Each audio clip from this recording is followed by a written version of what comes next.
As we begin our service today, I'm going to ask that we turn off or silence all cell phones, electronic devices. Thank you.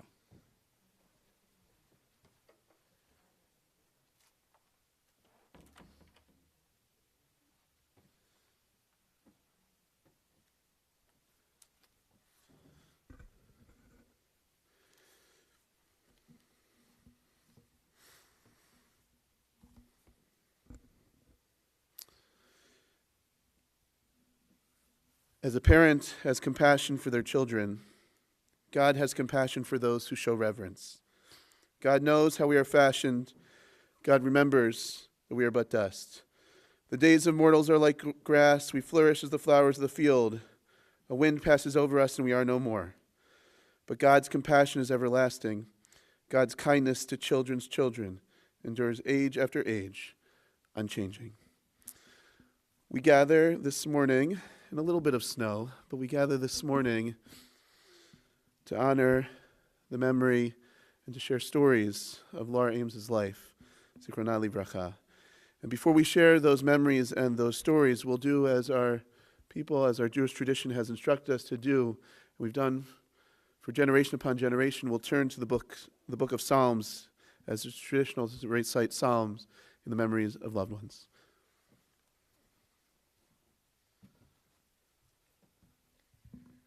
מזמור לדוד, אדוני רואי לא אחסר, בינות דשא ירביצני. על מי מנוחות ינעלני נפשי ישב, ינחני במעגלי צדק למען שמו. גם כי אלך בגיא צל מוות, לא אירא רע כי אתה עמדי. שבטך ומשענתך המה ינחמוני. תערוך לפני שולחן נגד צורריי. דישנת בשמן ראשי, כוסי רוויה.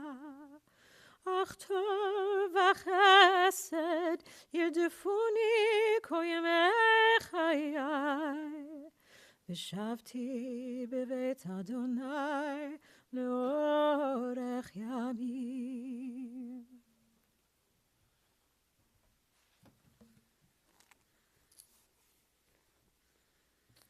Those were the Hebrew words of Psalm 23, also known as the Shepherd's Psalm, a psalm that we turn to in difficult moments such as this one. I'll ask that you join me in the English of Psalm 23. The Lord is my shepherd, I shall not want. He maketh me to lie down in green pastures. He leadeth me beside the still waters. He restoreth my soul. He guideth me in straight paths for his name's sake. Yea, though I walk through the valley of the shadow of death, I will fear no evil, for thou art with me. Thy rod and thy staff, they comfort me. Thou preparest a table before me in the presence of mine enemies. Thou hast anointed my head with oil, my cup runneth over.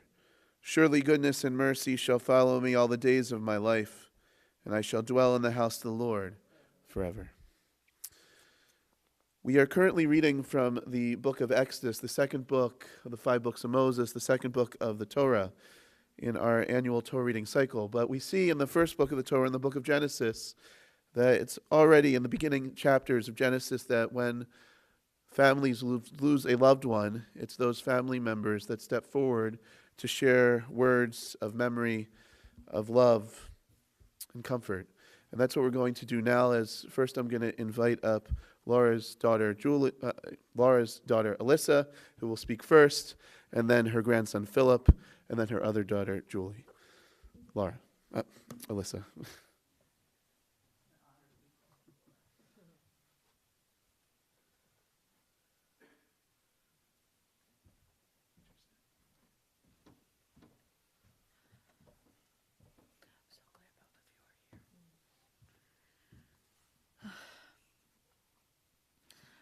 Mom, you're a Renaissance woman, introducing your diverse interests to me and my kids. You instill in us values of love of family, Judaism, Jewish culture, loyalty, and generosity in helping when needed both with time and money. You taught us the importance of education and impressed us that you graduated Phi Beta Kappa from Brooklyn College. Though you only worked in a paying job at the New York Unemployment Office for 4 months after college, your career choice was the toughest job of being a loving mother, grandma, and great-grandma to humans and four-legged furry friends. We always feel your love, which spills over not only to my children, but to our beagles and cats. We shared the joys and tears of beaglehood together. You and Daddy adopted 5 beagles over the years, starting with Missy when I was 4 years old, while so far as an adult I have adopted 3 beagles, starting with Cameo. I joined you and Daddy to take Zoe to the vet when we had to say goodbye to her due to her cancer. We cried together when it was time to say goodbye to each family beagle, yours and ours, especially your last beagle, Bailey, as she was too young. And we tearfully added boxed remains of our first beagle, Missy, to join Bailey, since our dear friend Rob assisted with her transfer from her initial resting place in Ohio when he and Amanda drove in for Philip's bar mitzvah. We read Hebrew animal prayers and blessings at our Jewish funerals for each of our beloved beagles to help them make their way to the Rainbow Bridge. We enjoyed bringing our beagle Cameo and then Stella to visit you and Daddy, their grandma and grandpa. You became great-grandparents to Jocelyn's cats, Moon River, Jasper, and our latest addition, Loki, who appeared in front of your house the week before and the week after Stella had passed, so he realized he was choosing us to be his new family. I grew up with your love of beagles and transferred this to my kids, but Daddy did have a cat, Pup, growing up, and may have even enjoyed Jasper's visits even more than you did. My kids and I felt it was urgent to bring Stella for one last visit to say goodbye to you on our way to the vet when we knew Stella was losing her battle with cancer a few months after Daddy had passed. As we are a tight-knit family, even with your mobility difficulties, when we could still transfer you from a wheelchair into and out of my car, we all felt it was essential for you to join us for our final goodbye at Stella's funeral. Now for some loves and life lessons that you shared with us. Reading. You're an intelligent, cultured woman, an avid reader. You read multiple books at once, sometimes incurring overdue library fees. You can laugh at my jokes, you know. You encourage this love of reading in me and Jocelyn. We appreciate this love of reading, which has given us support through tough times, especially for Jocelyn when I was ill. Horror, comedy, and James Bond movies. It scares me recalling when we first watched The Haunting of Hill House. You said it was the most terrifying since we don't actually see the monster. I recently found the original The Blob on TV, which we also first viewed together. You gave me a love of comedies, first taking me to see Woody Allen movies, then Mel Brooks movies. I still recall our first drive-in, A Shot in the Dark. It rained all through this Peter Sellers comedic mystery that began with a Pink Panther cartoon. You introduced me to James Bond movies and falling in love with the only real James Bond, Sean Connery. Philip helped me find a pre-movie Crunchbird cartoon you had loved. You would get a kick out of seeing it again, but we didn't realize we'd run out of time to show it to you.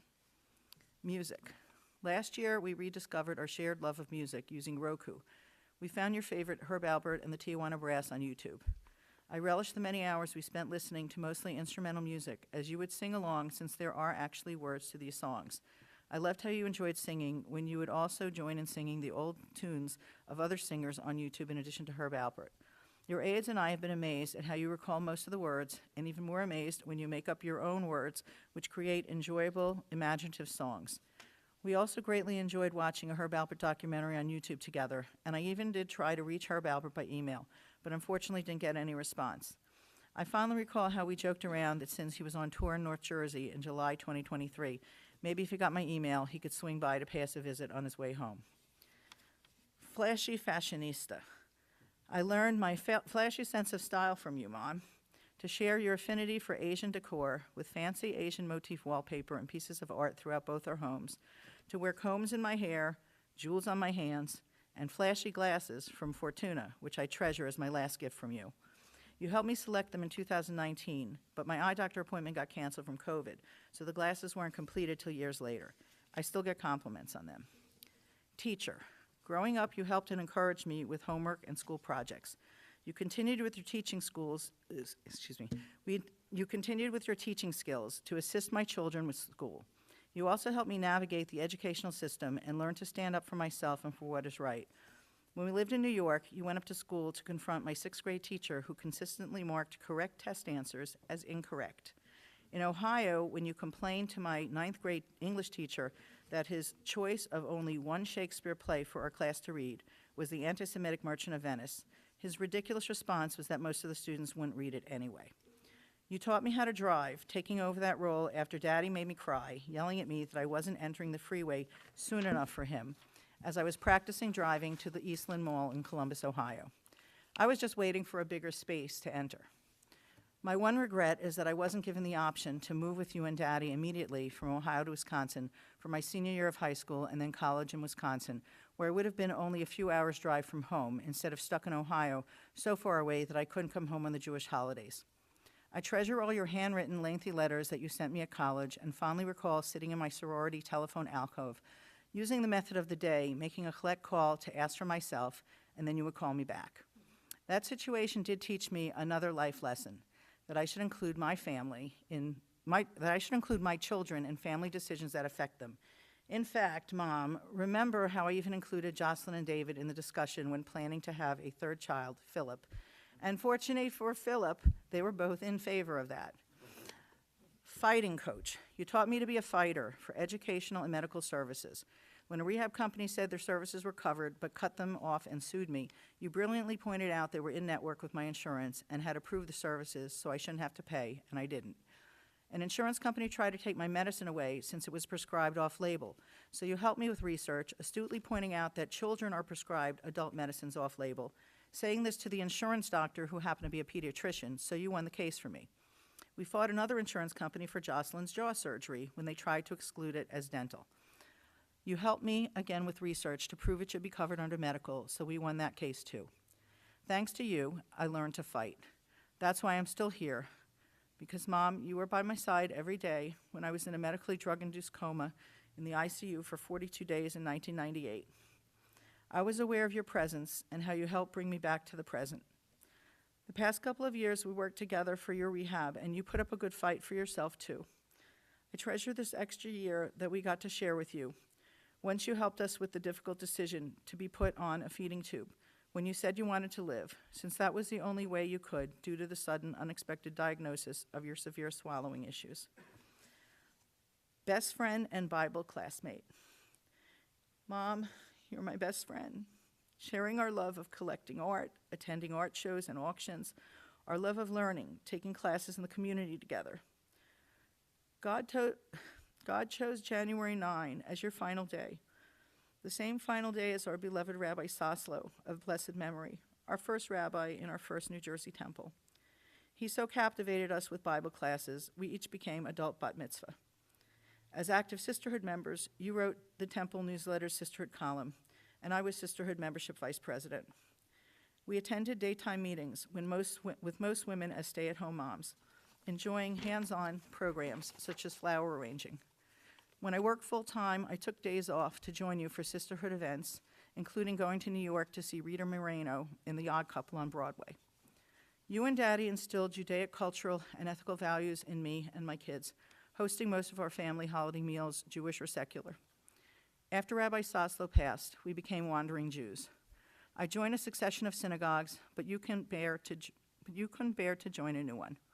We got guest tickets for you and Daddy to join us at high holiday services at each synagogue we wandered to, winding up at TBS, finally finding a new rabbi, our beloved Rabbi Wexler, who has helped us so much during our care for you, Daddy, Daddy's passing, and now yours. Thank yous. Senior Friends aides took care of Daddy 4 years, and you, Mom, 2 years.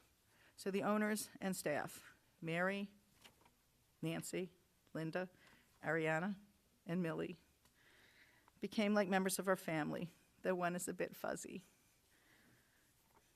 That's an inside joke. Thank you for coordinating my parents' home care and for your concern, dedication, and assistance with humor and critical writing skills to help me and my kids survive these years. Thanks to your caring overnight and live-in aides, especially live-in angel Evelyn, who recently left to care for her own mom, and live-in angel Mary, who was first with Mom last year, our Mary Poppins, perfect in every way as we watched this movie with Mom. But Mary had to leave. Fortunately, God sent her back as Evelyn left, so Mary was here to share these last few months with you, me, and our family. Thank you to Dr. Maxwell, your caring, dedicated primary care physician, always going above and beyond to partner with me in the care of first Dad and now you, Mom. Thanks to your specialists, including Dr. Gildner, Dr. Kramer, Dr. Rosen, at-home podiatrist Dr. Lodge with Diane and Kay, psychiatric nurse practitioner Lauren, Fox and Atlantic Orthopedic Rehabs, and any others who joined in your care. Special thanks to Angelic Palliative's dedicated staff, caring therapist Manny, dementia coach Brianna, who helped us understand and respond to your needs, and nurse practitioner Alex with visits to check your physical health, and who helped us, and this was very needed. She helped us through your final hours. Thanks to my 3 kids who helped me navigate your care as they did for Dad, and thanks to our friends for moral support, especially our dear friend Debbie Kolodner, who's always there to help. Go back to find my place here. Always there to assist whatever is needed, or just to let me vent. Thanks to TBS clergy, especially Rabbi Waxler. Rabbi Waxler's over there, and Cantor Cohn is somewhere back there, always there to listen. And to Platt Memorial Chapels, especially Harry, for your understanding and caring, Josh and Jacob, for your kindness and compassion when you came for Mom, as you had for Daddy. And finally, thank you, God, for giving Mom her 89 years and giving us this last extra year with her. Mom, now you can dance with Daddy in heaven, where he has a dance floor waiting for you, like he built the wooden dance floor in your basement, and you can help him take care of all our beagles who passed, yours and those of my family. We love you, and we'll miss you, Mom, and Daddy too, and all our beagles as well. Shema Yisrael, Adonai Eloheinu, Adonai Echad.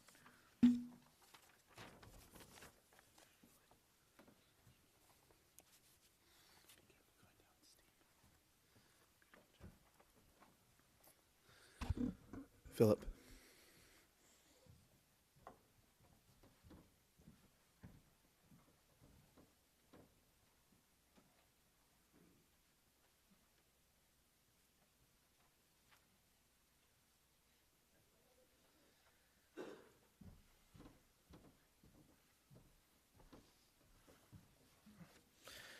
Grandma is the matriarch of our family.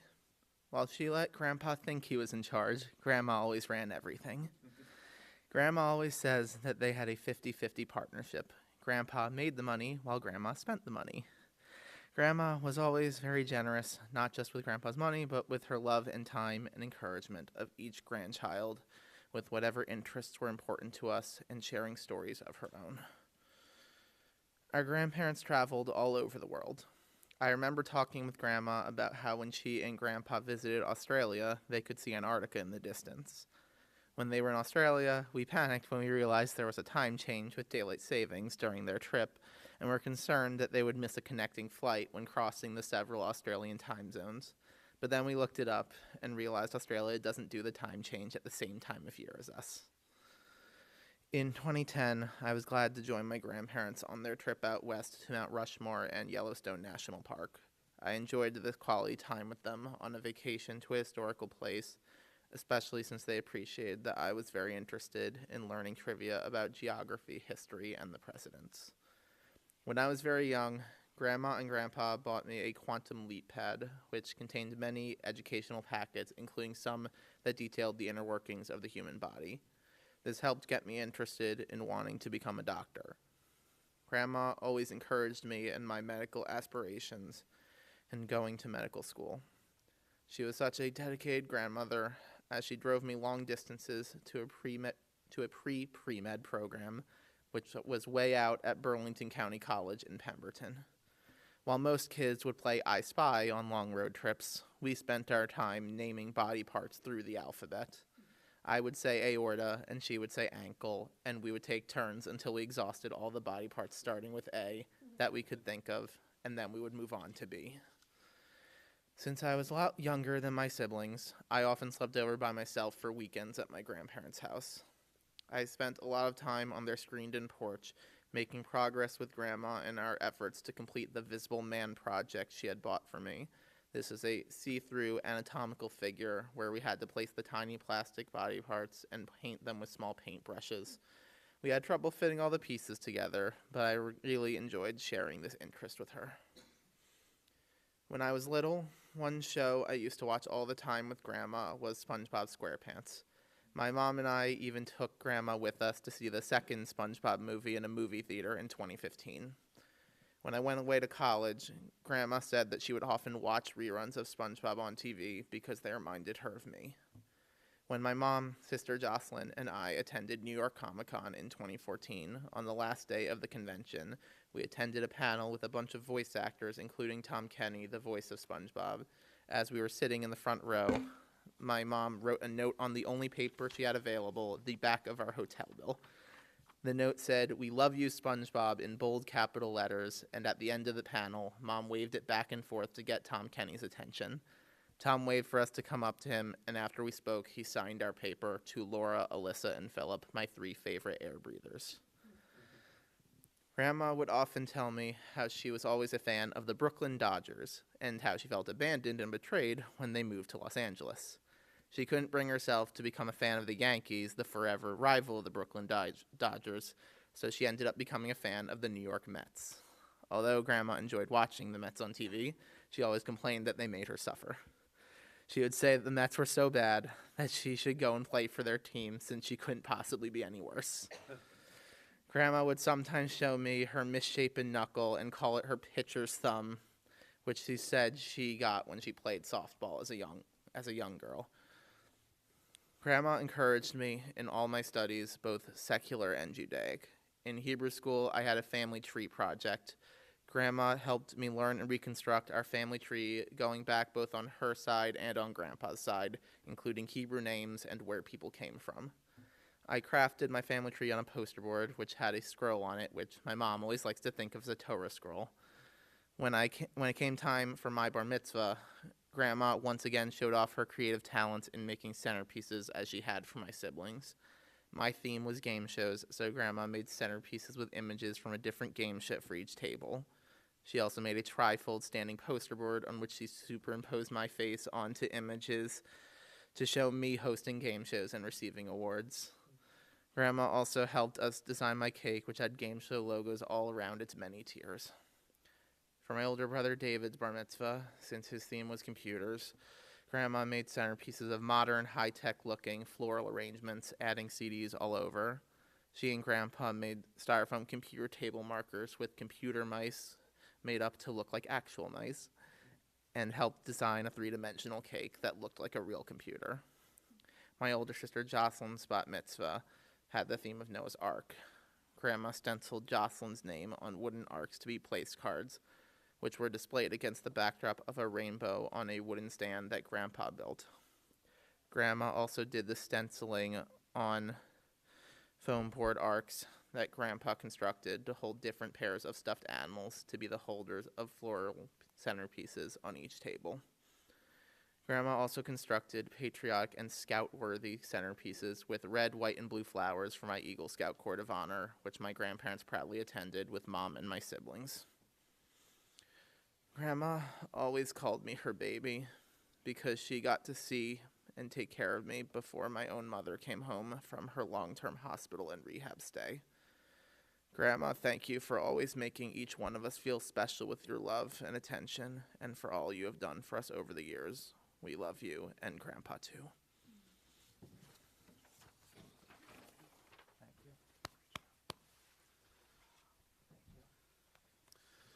Julie.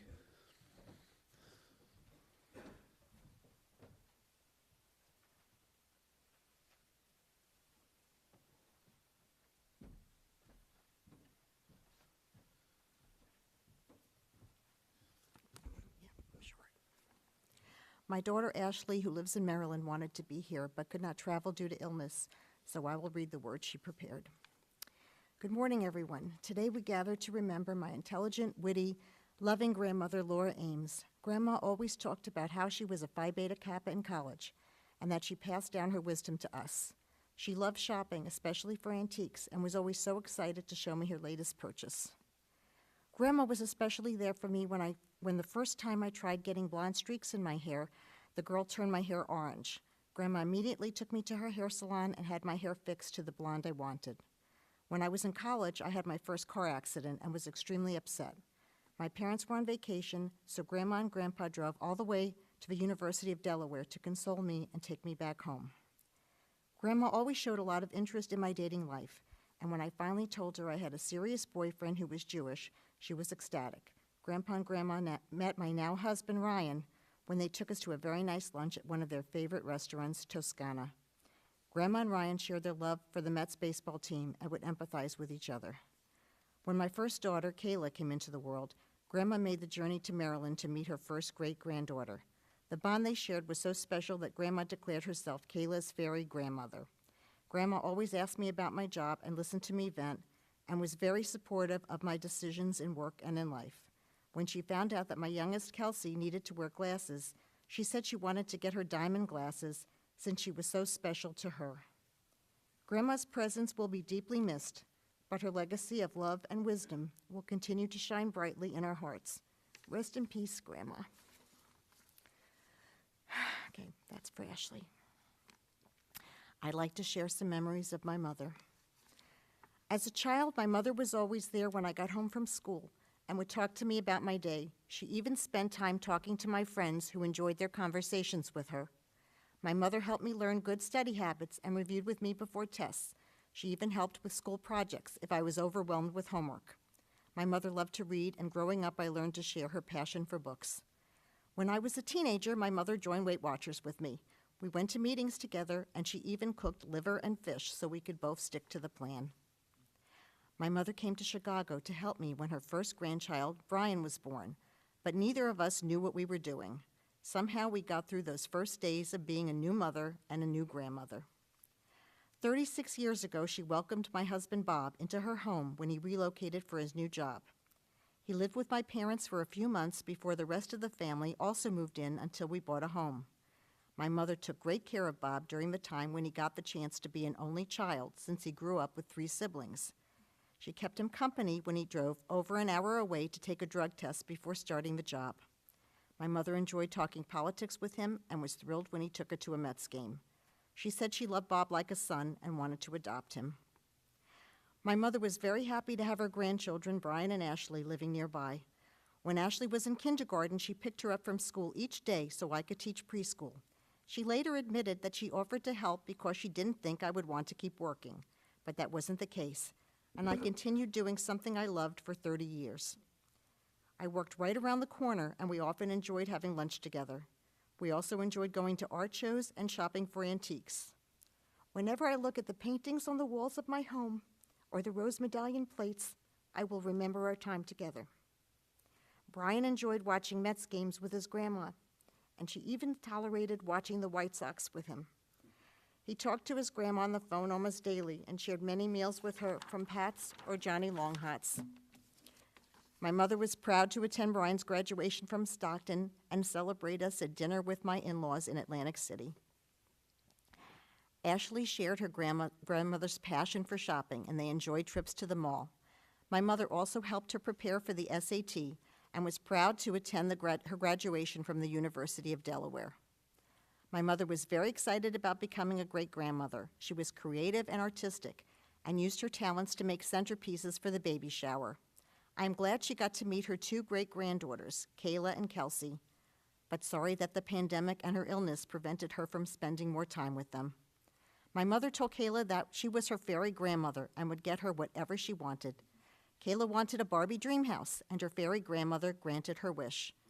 Kayla and I built it together and FaceTimed my mother so she could see how much Kayla loved the dream house, complete with sound effects for flushing the toilet and running the shower. It was a lot of work building that. My mother described herself like Mary Poppins, practically perfect in every way. She was a perfect student and was a Phi Beta Kappa in college. She dressed to perfection, with shoes and pocketbooks that matched her outfits. She wouldn't leave the house without her makeup and went to the beauty parlor every week to make sure her hair was perfect too. Since this was so important to her, it was heartbreaking to watch her change these past few years as her illness took away her dignity, her mobility, her ability to have a conversation, and the pleasures of eating and enjoying the food she loved, like dark chocolate and taffy apples, watching her beloved Mets, reading a book, or shopping online at Ruby Lane. My mother was a strong and independent person who tried to be helpful to her family, and it was so sad to see her become more and more helpless and totally dependent on others for her care. Years ago, my mother told me that pneumonia was an old person's friend because it ended their suffering. Yet she suffered for too long while she was kept alive but was not living. My mother's suffering has finally ended, and she is at peace and reunited with my father and the beagles that she loved so much. Goodbye, Mommy.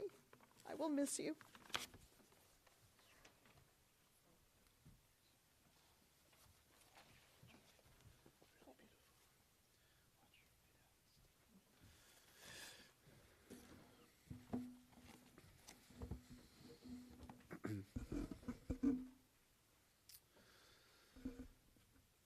Thank you to Alyssa and Philip and Julie for those beautiful words of memory and tribute to honor your mom and your grandma. I mentioned earlier in our service that during this time of the year, we're reading from the book of Exodus. And the book of Exodus is really a book that tells the story of a journey from slavery in Egypt to freedom in the promised land of Israel. Life, too, can be compared to a journey. Now, while Laura Ames's life journey came to an end last week at the age of 89, we gathered together today to reflect on her journey, to pay tribute to a life well lived, and to bring comfort to her family, to her daughters Alyssa and Julie, to her son-in-law Bob, to her grandchildren Jocelyn, David, Philip, Brian, Ashley, and her husband Ryan, and to her precious great-grandchildren Kayla and Kelsey. To all of you, we offer our deepest condolence and seek to surround you with comfort and love. Laura Ames was born on November 16, 1934 in Brooklyn, New York, to parents Jacob and Minnie Rubenstein. She not only grew up with them and her younger sister Susan, but also with her big extended family, many of whom all lived in the same Brooklyn apartment building. She was close with her grandparents, her grandfather Jacob in particular. And Laura had fond memories of family vacations in Rockaway and spending summers in the Catskills. She attended Tilden High School in Brooklyn and then went to Brooklyn College, where she studied English and psychology, as we heard, was Phi Beta Kappa. In a different generation, Laura would have been a lawyer. Really, she wanted to be a lawyer, but she was simply a generation too soon. But for Laura, family was always at the center. And her family journey began when she met her husband-to-be, Marvin. A year and a half ago, we gathered here for Marvin's funeral. In preparation for his funeral, I had met with Laura and the family, and I vividly remember her sharing with me the story of how they met and got engaged. As Laura explained, they met while Marvin was the president of his fraternity in college. Laura told me that she was very impressed by him from the beginning. While Marvin may have impressed Laura right away, it was Laura who was impressive in asking Marvin to marry her. When I asked her a year and a half ago why she proposed to him, she said, "Let me tell you something. If I hadn't said anything then, I would still be waiting." Thank goodness she proposed. She may have only been 19 and he 22, but Laura and Marvin were married on June 26, 1954, and enjoyed nearly 68 years of marriage together. Together, they developed a love for theater and dancing. In fact, as we heard, Marvin built a wooden dance floor in their basement so they could, in Laura's own words, quote, tango all over the place. Really, they tangoed the world together as they shared a love for traveling. They traveled to more places than I can name, but just to name a few: Pompeii, Greece, Rome, Australia, and many, many cruises. And finally, they were builders. Yes, they built a life together, and they literally built several houses together. But most of all, they built a family. We've heard stories and reflections of love and memory, both from Alyssa and Julie, and also from Philip and Ashley, shared by Julie. But I want to take a couple of moments to share a few memories and stories that the other grandchildren shared with me as well. Jocelyn told me that she enjoyed spending holidays with the family, especially her grandparents, and she cherished the time spent alone with her grandmother, shopping, at the beauty parlor, and going out to lunch. They also shared a love of reading and would often go to the library to search for books together. David told me that Laura always encouraged him with his interest in computers, and he fondly remembered the hoops that his grandmother jumped through to get him his first Nintendo Wii back in 2007. And Brian told me that he always appreciated his grandmother's concern and care for him. He had fond memories of talking on the phone for hours at a time. We heard about how they watched Mets games together, and he also shared with me about going to concerts together in Cooper River Park. Family was always at the center of Laura's life, but her journey was also made good through her personal interests and passions.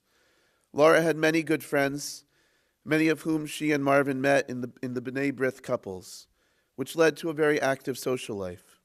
She even hosted a mahjong group in her home. She had many friends, but perhaps her best friends of all were her beagles, Missy, Ruffles, Bridget, Zoe, and Bailey, her girls, perhaps her greatest sense of happiness and comfort. Laura was an avid reader. She liked to write, and as we heard, she was a collector of antiques. Upon learning to use the computer, she spent countless hours shopping for antiques on Ruby Lane. She was creative. She loved decorating. We've spoken of her love of dancing. And she loved to be fancy and was always put together. She religiously went to the beauty parlor weekly to get her hair done, and she got her nails done every 2 weeks. We heard about that she had a pocketbook and a pair of shoes for every outfit, and she owned drawers and drawers of makeup and nail polish. Looking good helped Laura feel good, and ultimately, it helped to make her life journey good. The second book of the Torah is the story of a journey. It is the account of our ancestors' journey from a humble beginning to a land of promise. Life, too, can be compared to a journey. Along the way, we learn and we grow. We have our difficulties and challenges. But through it all, we move forward with the love and support of family and friends. Laura's journey has come to an end, but her story, her memory, and her legacy have not. Her life has become part of all your lives. Her journey is now part of your life journey. And because of that, we know that her memory will always be for a blessing as she dances the days away with Marvin in heaven. Please rise for memorial prayer.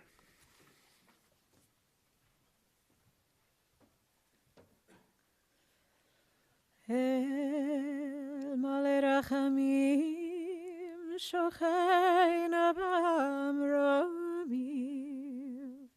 hamsei menucha nechona tachat kanfei hashechina במעלות קדושים וטהורים, כזוהר הרקיע מזהירים. את נשמת ליבה בת יעקב ישראל ומינדה, שלכל עולמה, בגן עדן תמנוחתה. אנא ברחמים, הסתיריה בסתר כנפך לעולמים. וצרור בצרור החיים את נשמתה, אדוני הוא נחלתה. ותנוח בשלום על משכבה, ונאמר אמן.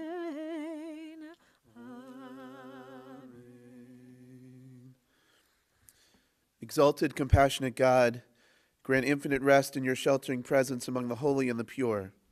To the soul of Laura Ames, who has gone to her eternal home. Merciful One, we ask that our loved one find perfect peace in your eternal embrace. May her soul be bound up in the bond of life. May she rest in peace. And let us all say, Amen. You may be seated.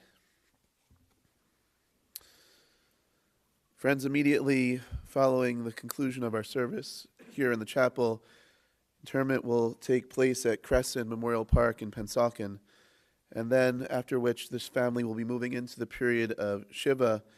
Family will be sitting Shiva at Laura's residence, 11 Harrogate Drive in Cherry Hill. Comforters are welcome today, following interment from 3 p.m. until Shabbat, and then also on Sunday, this Sunday, where there will be a Shiva Minyan at 7:30 p.m. Family has also asked me to mention that if you're interested in making a donation in Laura's memory, that you make that donation to the SOS Beagle Rescue. That's 814 Judith Lane in Atco, New Jersey. Thank you.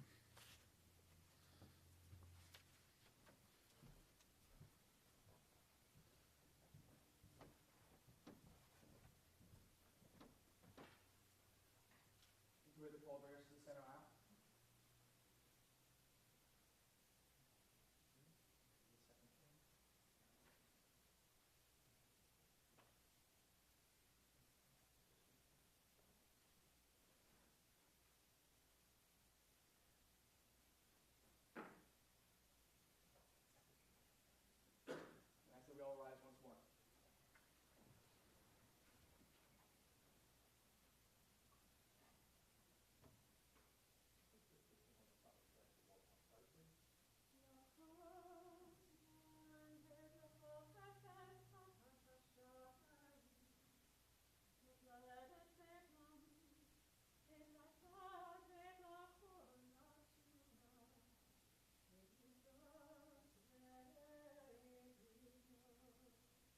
The season is set for everything, a time for every experience under heaven. A time to be born and a time to die. A time for planting and a time for uprooting. A time for hurting and a time for healing. A time for tearing down and a time for building up.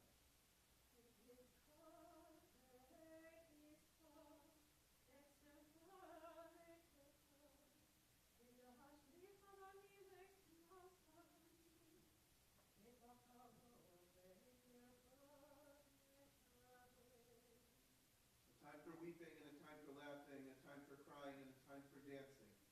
A time for throwing stones and a time for gathering. A time for embracing and a time for refraining.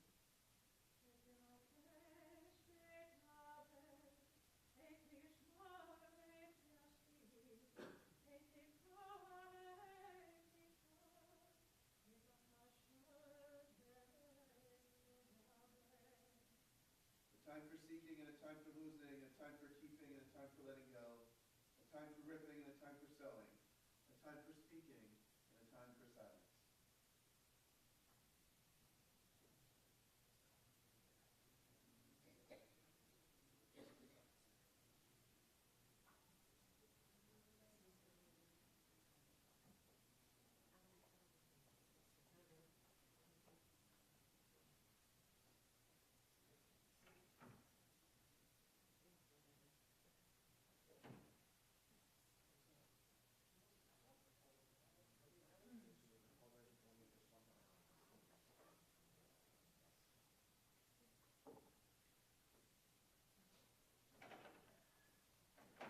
So everyone going to the cemetery, we are going to head to our vehicles at this point in time. We're going to get ready to go. If you do not feel like it's appropriate to go in procession, just please go at your own speed, your own pace, and get there when we get there. So we're going to go back to the family room.